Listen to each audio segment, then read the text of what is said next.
नमस्कार. संतांच्या प्रत्येक शब्दामागे एक गूढ अर्थ दडलेला असतो. तो अर्थ जर समजला तर जीवन आनंदी व्हायला वेळ लागत नाही. आजचा हा विशेष व्हिडिओ तुमच्यासाठी याच प्रेरणेचा स्रोत ठरेल. हा व्हिडिओ पूर्ण पहा, जेणेकरून या विचारांची खोली तुम्हाला उमजेल. जर तुम्हाला हा प्रयत्न आवडला तर अभिप्राय द्यायला विसरू नका आणि पुढच्या भागात तुम्हाला कोणत्या संतांची वाणी ऐकायला आवडेल हे कमेंटमध्ये नक्की सांगा. तुम्हाला असं वाटतंय की तुमचं मन सतत इकडे तिकडे धावतंय, कधी विचारांच्या जाळ्यात तर कधी लोकांच्या दोषांमध्ये आपण अडकून पडतो. पण 700 वर्षांपूर्वी माऊलींनी एका भुंग्याच्या उदाहरणातून आपल्याला आनंदी जगण्याचं एक गुपित सांगितलं होतं. ऋणू झुणू रे भ्रमरा हा फक्त एक अभंग नाही, तर आपल्या चंचल मनाला शांत करून आनंदाच्या सुगंधाकडे नेणारा एक लाईफ कोच आहे. आजच्या या व्हिडिओमध्ये आपण पाहणार आहोत की एका छोट्या भुंग्याकडून आपण आपलं आयुष्य कसं बदलू शकतो. हा व्हिडिओ शेवटपर्यंत नक्की पहा, कारण शेवटच्या कडव्यात जीवनाचं सर्वोच्च सत्य दडलं आहे. इथे भ्रमर म्हणजे आपलं मन. भुंगा जसा एका फुलावरून दुसऱ्या फुलावर फिरतो, तसं आपलं मन विषयांच्या मागे धावत असतं. जगभरात हजारो दोष असताना आपण कशावर लक्ष केंद्रित करतो यावर आहे सुख अवलंबून असत. हा अभंग आपल्याला दोष सोडून गुणांकडे पाहायला शिकवतो. चंचल मनाला जेव्हा ध्येयाचा, ईश्वराचा किंवा ध्येयाचा सुगंध येतो तेव्हा ते निश्चळ होत. हेच अस्थिर राहण्याचं महत्त्व या अभंगात आहे. माऊली म्हणतात, सांडी तू अवगुणो. आपल्या आयुष्यात आपण लोकांच्या चुका काढण्यात वेळ घालवतो. हा अभंग शिकवतो की जर प्रगती करायची असेल तर दुसऱ्यांचे दोष पाहण सोडून स्वतःमधील उणीवा दूर करा. आजच्या धकाधकीच्या जीवनात स्ट्रेस खूप आहे. ज्याप्रमाणे भुंगा फुलातील मध घेताना शांत होतो, तसंच आपण आपल्या कामात आणि ध्येयात इतकं मग्न व्हायला हवं की बाहेरील गोंधळाचा आपल्याला त्रास होऊ नये. जसा भुंगा सुगंधाकडे आकर्षित होतो, तसंच आपण चांगल्या विचारांच्या आणि चांगल्या माणसांच्या सहवासात राहील पाहिजे. आयुष्यात घाणही आहे आणि सुगंधही. आपल्याला माशी होऊन जखमेवर बसायचं की भुंगा होऊन फुलावर, हा निर्णय आपला आहे. बाप रखुमा देवीवरू म्हणजेच विठ्ठलाच्या चरणांशी समर्पित होणे.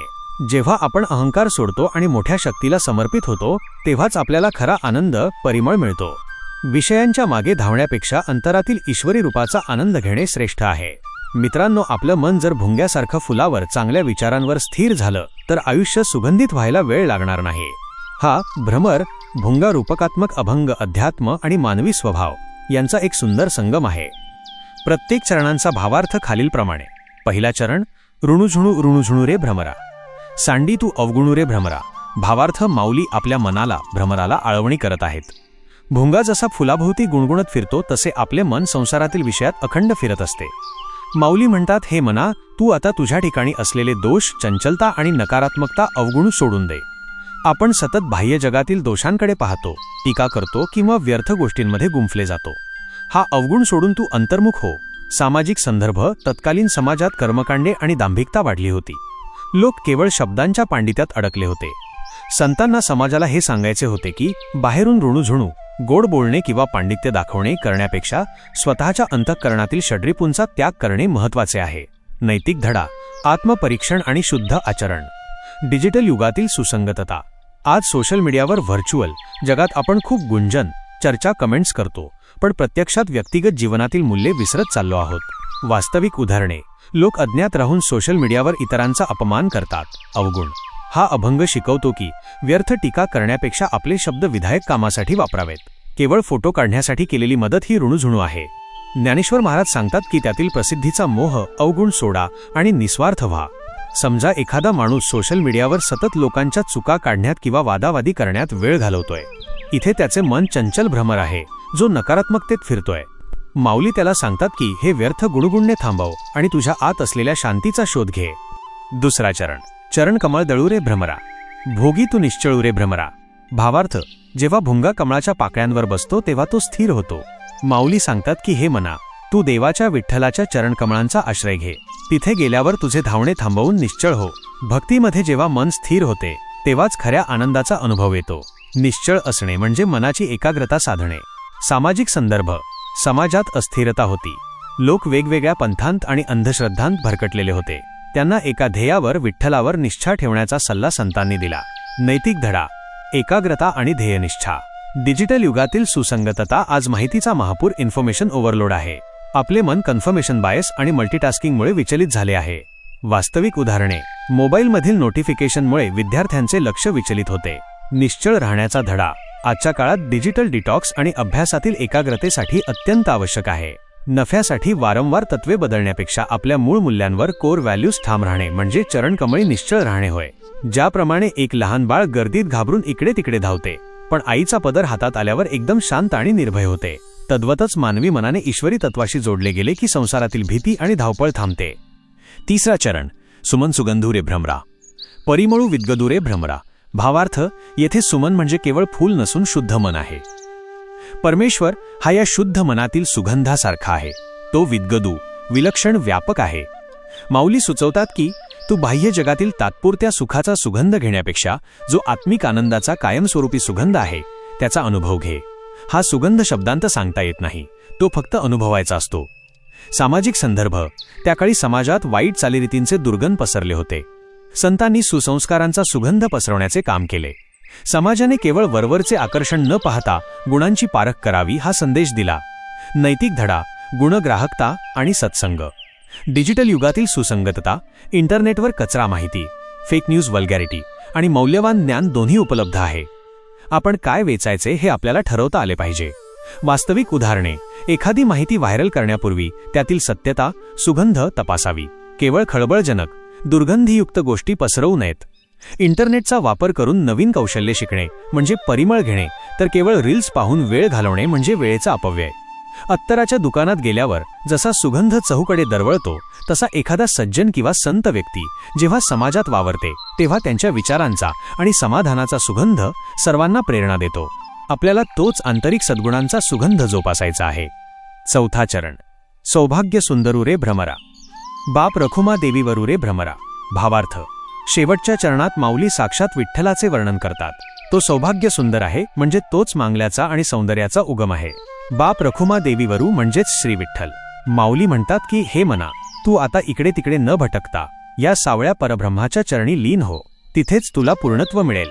संसारातील नाती आणि संपत्ती ही सौभाग्य वाटत असली तरी खरे चिरंतन सौभाग्य हे ईश्वराची प्राप्ती होणे हेच आहे. सामाजिक संदर्भ, संतांनी ईश्वराला केवळ मंदिरात न ठेवता बाप, पालक म्हणून मानले. यामुळे समाजात समतेची भावना निर्माण झाली की आपण सर्व एकाच ईश्वराची लेकरे आहोत. नैतिक धडा, कृतज्ञता आणि शरणागती, ह्युमिलिटी. डिजिटल युगातील सुसंगतता आजच्या मी सेंट्रिक अहंकारी युगात स्वतःला सर्वशक्तिमान समजण्याची चूक आपण करतो. हा चरण आपल्याला नम्रता शिकवतो. वास्तविक उदाहरणे, जेव्हा एखादा व्यक्ती नैराश्यात, डिप्रेशन असतो तेव्हा त्याला कोणत्या तरी उच्च शक्तीवर किंवा मूल्यावर श्रद्धा असणे गरजेचे असते. बाप रखुमा देवीवर हे त्या आधाराचे प्रतीक आहे. ईश्वराचे सौभाग्य सुंदर रूप सर्वांमध्ये पाहिल्यास सोशल मीडियावरील द्वेषपूर्ण भाषणे, हेट स्पीच थांबतील. ज्याप्रमाणे नद्या कितीही लांब वाहिल्या तरी शेवटी त्या समुद्राला मिळाल्यावरच शांत होतात आणि त्यांना पूर्णत्व मिळते, तसेच मानवी मनाचा प्रवास हा ईश्वराच्या चरणी आल्यावरच पूर्ण होतो. हा संपूर्ण अभंग उदाहरणातून समजून घेऊ. समजा तुम्ही एखाद्या अतिशय सुंदर बागेत गेला आहात. तिथे एक भुंगा एका फुलाभोवती नुसता घिरट्या घालतोय, ऋणुझुणू. तो जोपर्यंत गुणगुणत फुलाभोवती फिरतोय तोपर्यंत त्याला मधाची चव मिळत नाही. ज्या क्षणी तो शांत होऊन फुलाच्या मध्यभागी बसतो, निश्चळू, त्या क्षणी त्याला मधाचा आस्वाद मिळतो. आपल्या आयुष्यातही आपण मधाच्या सुखाच्या शोधात यानं त्या गोष्टीकडे धावत असतो. पण खरं सुख हे धावण्यात नसून एका ठिकाणी थुंकून स्वतःच्या आत डोकावण्यात आहे. जेव्हा तुम्ही ध्यानात खोल जाता तेव्हा बाहेरच्या जगाचा विसर पडतो. तोच खरा परिमळू विद्गदू अनुभवाचा सुगंध होय. एखादा चित्रकार जेव्हा चित्र काढतो तेव्हा सुरुवातीला त्याचे मन विचलित असते, मग तो हळूहळू चित्रात मग्न होतो आणि बाह्य जग विसरतो. शेवटी जेव्हा चित्र पूर्ण होते तेव्हा त्याला मिळणारा आनंद हा शब्दांपलीकडचा असतो. हीच अवस्था साधकाने आपल्या दैनंदिन आयुष्यात गाठायची आहे. आजच्या म्हणजेच सध्याच्या काळातील नवीन पिढीसाठी अभंगाचा संदेश. प्रिय मित्रांनो, मैत्रिणींनो, तुमच्या डोक्यात सतत जे विचारांचे टॅब उघडे असतात ना, त्यालाच ज्ञानेश्वर महाराज ऋणुझुणू म्हणतात. आपल्या आयुष्यात खूप नॉईज आहे. इंस्टाग्रामचे फीड, करिअरचे प्रेशर आणि कोणापेक्षा तरी मागे राहण्याची भीती. महाराज म्हणतात, हा नॉईज अवगुण कट करा. जो मनाचा भुंगा विनाकारण इकडे तिकडे फिरतोय त्याला थांबवा. तुमचं फोकस हेच तुमचं सुपरपॉवर आहे. आपण शरीराने इथे असतो पण मनाने कुठेतरी फीचरमध्ये किंवा पास्टमध्ये असतो. निश्चळ होणे म्हणजे ज्या कामात आहात तिथे 100% उपस्थित राहणे. मग ते कोडिंग असो, जिम असो किंवा मित्रांशी गप्पा मारणे. वरवरचे लाईक्स आणि व्ह्यूज म्हणजे सुगंध नाही. तुमचं स्किल इतकं विदगत डीप करा की जग तुमच्या कामाच्या प्रेमात पडेल. दिवसाच्या शेवटी तुम्हाला आरशात पाहताना जे समाधान मिळतं तोच तुमचा रखुमा देवीवरू आहे. थोडक्यात सांगायचं तर हा अभंग म्हणजे डिजिटल डिटॉक्स करून इनर पीस मिळवण्याचा 600 वर्षांपूर्वीचा प्रो टिप आहे. तुमच्यासाठी आजची कृती. ज्ञानेश्वर महाराजांचा हा अभंग एका बाजूला भ्रमर आणि फुलाचे रूपक वापरतो, तर दुसऱ्या बाजूला मानवी मनाला शिस्त, एकाग्रता, विवेक आणि नम्रता या 4 स्तंभांवर उभे राहण्यास सांगतो. चंचलता हे दुःखाचे मूळ आहे आणि स्थिरता हा सुखाचा मार्ग आहे. आज दिवसभरात जेव्हा कधी तुमचे मन अस्वस्थ होईल किंवा विचारांचा गुंजारव वाढेल, तेव्हा फक्त 2 मिनिटे डोळे मिटून शांत बसा. स्वतःला सांगा, निश्चळू रे भ्रमरा. कोणत्याही बाह्य गोष्टीवर प्रतिक्रिया न देता आपल्या श्वासावर लक्ष केंद्रित करा. अनुभवा की शांती ही बाहेर नाही तर तुमच्या आतच आहे. धन्यवाद. गर्दीत असूनही आपण किती एकटे असतो ना, पण संतांचे शब्द सोबतीला असले की साक्षात परमेश्वर सोबत असल्याचा भास होतो. भावार्थ संतवाणी म्हणजे तुमच्या आतल्या आवाजाचा आरसा आहे. शब्दांच्या पलीकडले भाव समजून घेण्यासाठी आपण एकत्र येऊया. तुमच्या प्रेमाची ओढ अशीच राहू द्या. कमेंटमध्ये जय हरी विठ्ठल लिहायला विसरू नका. पुंडलिक वरदा हरी विठ्ठल. श्री ज्ञानदेव तुकाराम पंढरीनाथ महाराज की जय.